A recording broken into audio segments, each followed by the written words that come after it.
up? This is April. I'm here with the Rock Rag in Sacramento. I'm in studio tonight with Sammy's 2013 medal winners, FallRise. I have next to me Dave. And Sammy. And you have over there Matt. So do you want to give him the mic and say what's up? No? He's not a part of this group.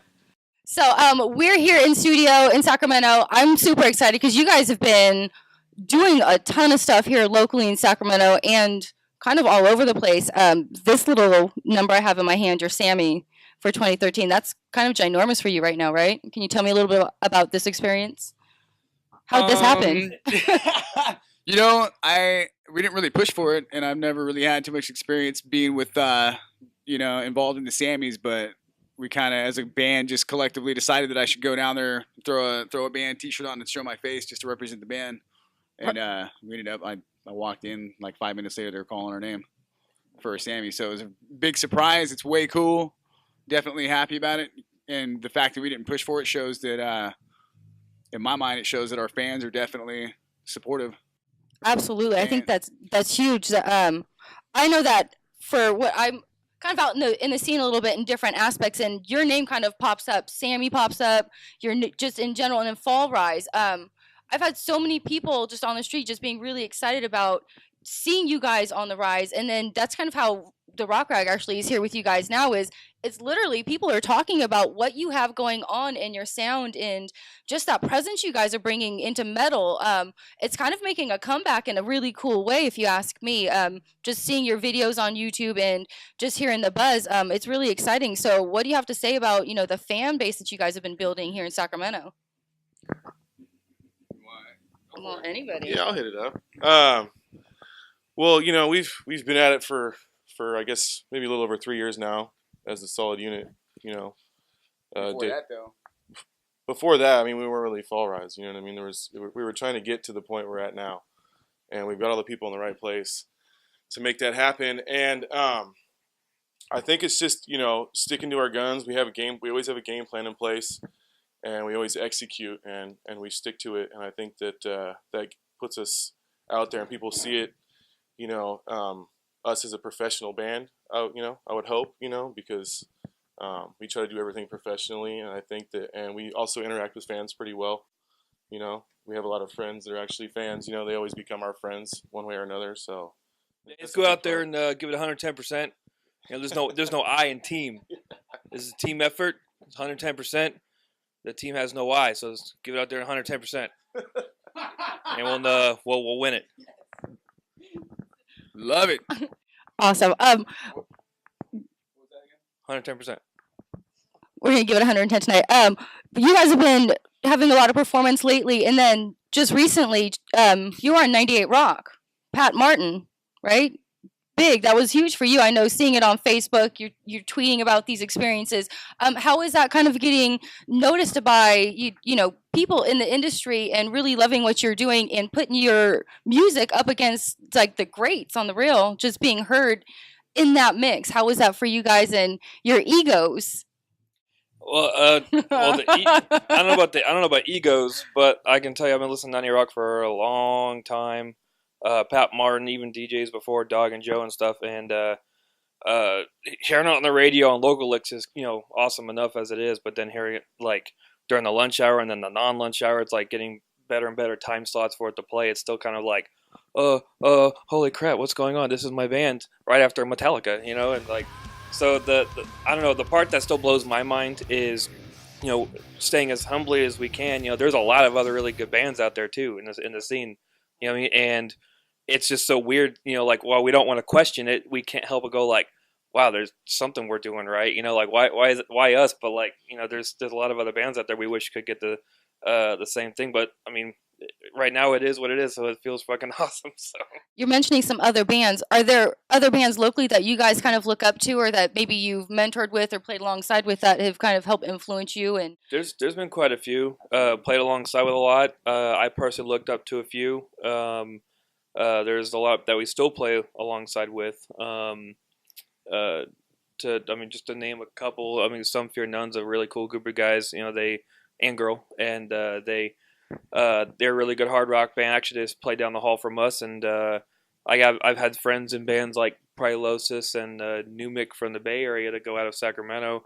But me personally, one of the bands that I looked up to a lot was Frenic. Actually, it's one of the first bands I saw as a local musician going to a local show. DB Dennis was a singer. Now he plays for another band called Zen Arcadia.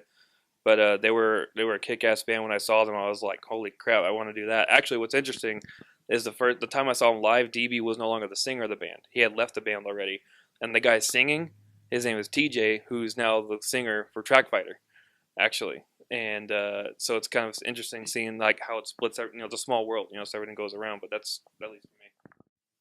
It's a little band orgy, Sacramento.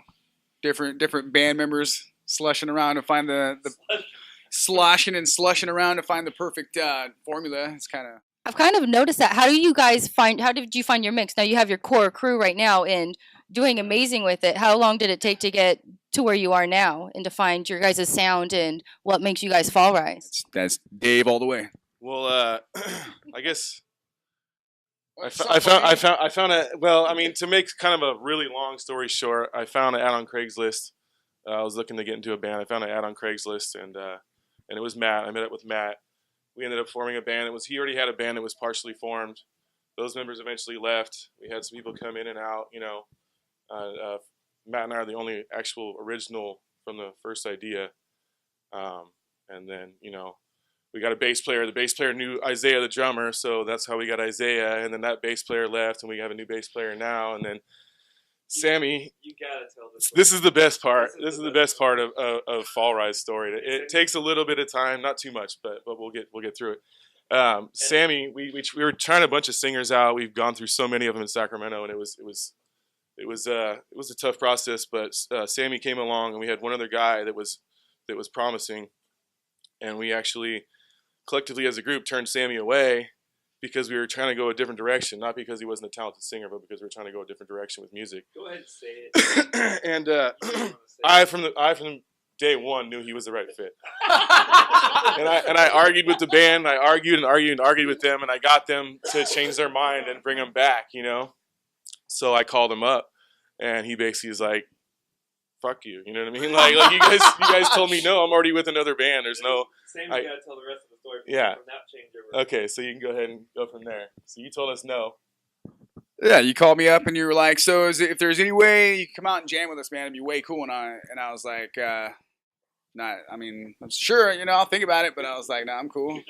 You guys had me come out like 3 different times for auditions, and had this other guy come out, and I was already working with this other band, and I don't know. I don't remember how it happened, man. I was kicking it with a friend, and he pissed me off. So I was like, "All right, I'm getting out of here, and I'm going to I'm going to go have some fun." And I went to a party and stopped and grabbed myself a bottle and a case of beer and walked through the door with these longtime friends of mine. And I think this is may have been the same night, same night that I talked to you, or a couple days later. The day after.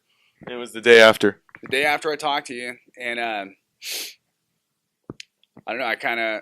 I walked through the door, and somebody taps me on the back of my shoulder, and it's fucking Dave, and he's like, "What's up? You know these people? Like, how do you know these people?" And I was like, "How do you know these people?" So we ended up getting shit canned together, and to the point where we're in his car out front singing to some music that he was with another band at the time, instrumentals, and we're singing. I don't sing for shit, and I'm in there to top my lungs singing like a motherfucker. He was getting it. Yeah, I was like, "Damn, son, maybe you should be the singer." That's how smashed we were. So, yeah, I guess drunkenly I was like, "All right, man, I guess I'll be in your stupid fucking band." Shit. And the next day I woke up and I didn't even really remember. I had to look at my texts and yeah. I was hounding him. All night. Like, dude, you gotta fucking. I know this is right. Like, I wasn't letting him get away. And then one thing led to another, and he came back, and here we are, man. And we just progressed from our EP to our full length, and now we're working on our second full length album right now, which is so far above and beyond where I think we've ever been. And I'm extremely excited to get this music out. I think everyone's gonna be. Hopefully everyone will be surprised, at least as surprised as we are. So you have this really crazy, amazing voice, and coming out of look at muscle man like you. did you even find this? How does one even find that deepest part of themselves to even present that to anybody? It seems kind of personal. I really have no idea how it happened. It just kind of evolved from when I first started playing as a musician, playing guitar. I'd run into other singers, and I'd want to teach them how to sing. And I didn't really ever know that I knew how to sing. And so it just kind of, over the years, just kind of bullshitting around with like singing in different, just shower settings or in the steering wheel of my car or whatever. I was doing karaoke one night at the fire escape or something like that, and I was singing Pantera, and some dude came up to me and was like, "You got to come out and sing for my band, bro. That was amazing. Like, what the hell, dude? What are you doing? Where'd you come from?" And I was just drunk, singing some drunk karaoke, having fun. And so I went out and auditioned for them, and they didn't think I was heavy enough. And then, Tribe. And then I went out and auditioned for another band called Sexciety, and I don't know. I immediately went out the gate screaming, and they're like, "You're the guy. What's up?" And It's a way, way heavier band than Tribe, by the way. Yeah. So his not being heavy enough was, I don't know. one of the guys in the band had some kind of problem with me. He didn't really like it too much, intimidated or something. I don't know. Do you come across that actually? I know that. I don't know what he just said. The other band members or other people, is the community pretty cool, or is there a lot of, I want to say cat fights because you don't have claws, but I mean, call it what? Hate? Is there a lot of hate? With us particularly, no. We as a band, we're all super humble about everything that we do, and we never, even though we might be doing really good, we never walk around or like want to make ourselves out to be better than anybody else. And checks and balances, because if I put anything that's opinionated on Facebook, I get a call from one of these guys saying, the image of the band, man, take it down. Well, the more enemies you make, and the less people are going to want to support. So I think that it's very important that we encourage everybody around us and remain humble no matter how good we do. Do you guys have any routines before you get on stage, or any? Yeah. Go for it. I'm like, I love that. Well, the routine's simple. I run around the club looking for the rest of the guys. Where are they normally? Well, our drummer, who used to be the hermit of the band, now we can't get him away from mingling with people. Isaiah, we gotta play the show. We gotta play the show. All right, I'll be right there. All right, he's coming. Where is he? Damn it, I'll go get him. Anthony, that guy's like a ghost. You can't see him in any crowd. First off, he's like tiny as hell. He's like a pygmy, We gotta give him like a flag or something, or just mark him with something. The guy's so small. You know what's funny though is like honestly, Dave and Sammy. He's the lead singer. Dave is like the big buff guy. Sorry. The drummer is the black guy in a metal band. Let's face it, it stands out. But like Anthony, Yes. what? You think I'm lying? It's true. It's true. I can't tell how many times it's like, oh, you're that band with the black drummer, huh? It's the truth. Well, and then Anthony, the bass player, he's this little Mexican dude, and sometimes Mexican in the corner is a nickname we have for him. He's so quiet, he just sits there and like blink, blink, blink, blink, blink, blinks at you. But like some people don't even like. Someone at the last Ace of Spades show we played, someone came up to Anthony, was asking, hey, do you know what time FallRise goes on? And he's like, yeah, they go on at 10. And didn't even tell him. He was just like, fuck it. He didn't even tell him. No way. Yeah. But awesome. for me personally, at least he's the little guy, the Mexican dude that plays the big bass, and some people are starting to recognize him now. But like I'm the most average looking dude in the group. Like I got the Pepsi belly, because I'm not cool enough to drink beer, So Are you old enough? no, I'm old enough. All right. I am old enough. All right. Anyway, I've lost my train of thought now. Awesome. I am of age. That's the point. Well, I'm really excited about some of the things you have going on. Sammy, you have coming up next Saturday, or is that this coming Saturday? An acoustic set. So that's kind of going to be fun and interesting. That's in Citrus Heights. Yes. Tell me a little bit about that show that you have putting on. It's at my buddy's bar, Jared Hutchinson. It's at the golf course. It's in Citrus Heights, and Back 9. Oh, right on. Super rad place. He's owned it for I think a year now, and he's still kind of trying to get it up and running and get like the different kind of feel of whatever he's going to be doing with this spot. It's right across the street from Club Aqua, or the Sandbar is what it is now, I think. No, it's none of those. No. It's Miami Beach Club. Arcadia and Sunrise. You can find it online. But no, that's real. I actually really love your sound. Love your voice. On the acoustic side, like when you just really kind of mellow, it kind of shows your range, and I think that's important for really any band to have at least a front singer or your lead to be able to have range and keep you kind of in the game, so you can scream.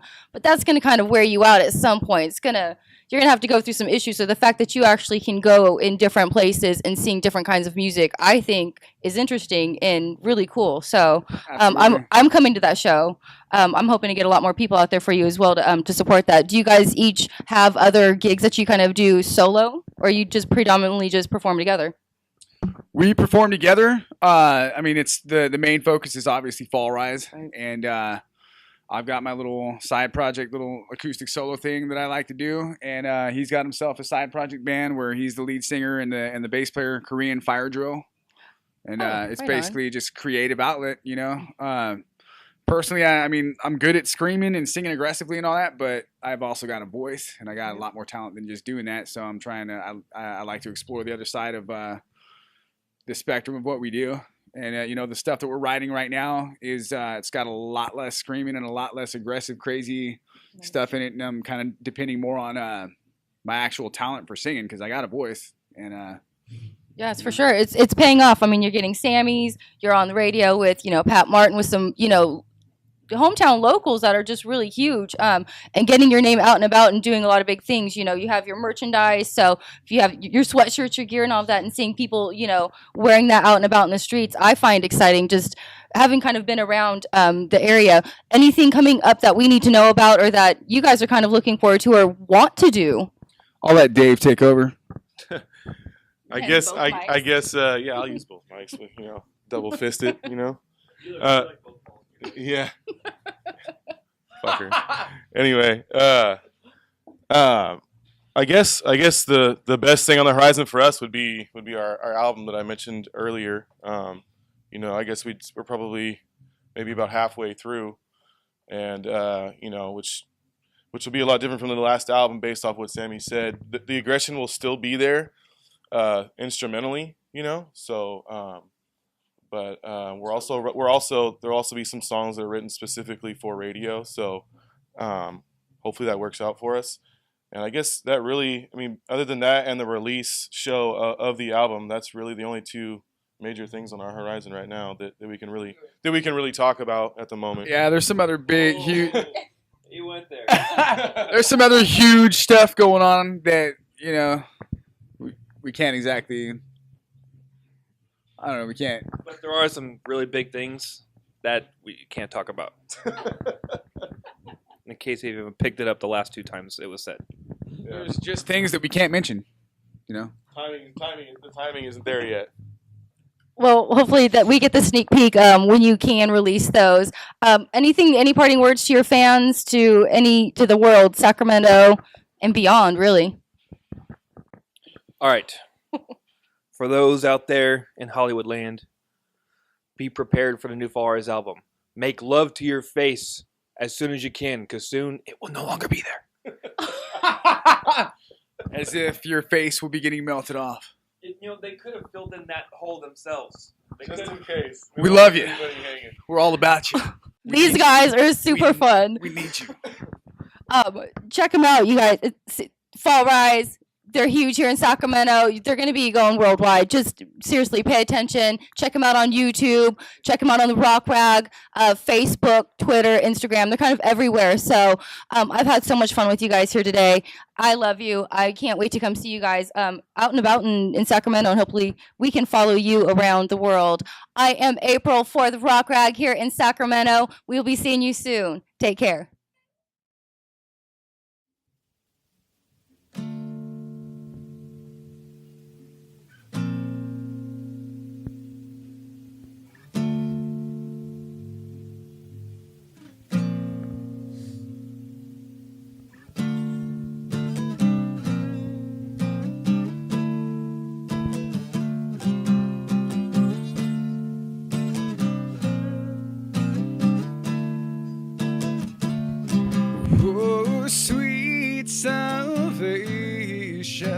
that comes with the rain of fire. We give up all that's chained our lives and freedom we desire to revive our souls.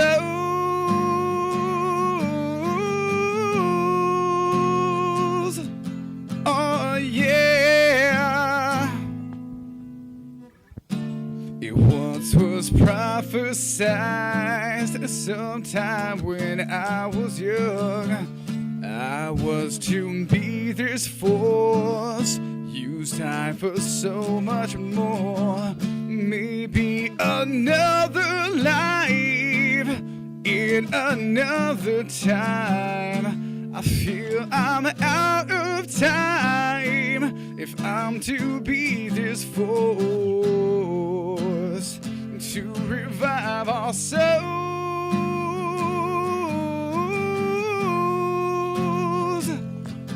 Oh yeah.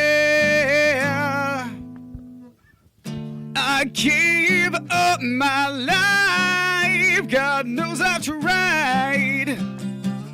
I'm still stuck in time, still stood in line for the sweet salvation that comes with the rain of fire. We're still chained by what takes our lives and freedom we desire to revive our souls.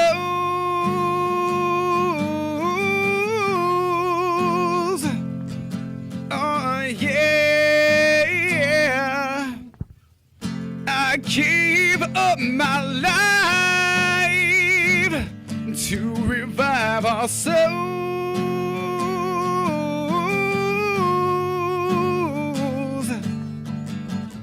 I gave up my life to revive our souls.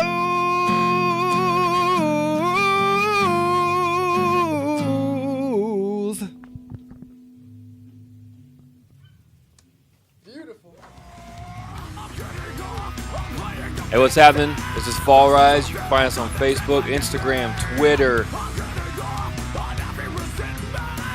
Let it roll. Edit this shit. Boop. Hey, what's... Look at the name. Hey, what's happening? This is FallRise. You can find us on Facebook, YouTube, Twitter, and Instagram, all /FallRise Rock or FallRiseRock.com or Google. We all get down in the cycle. We all get down in the cycle.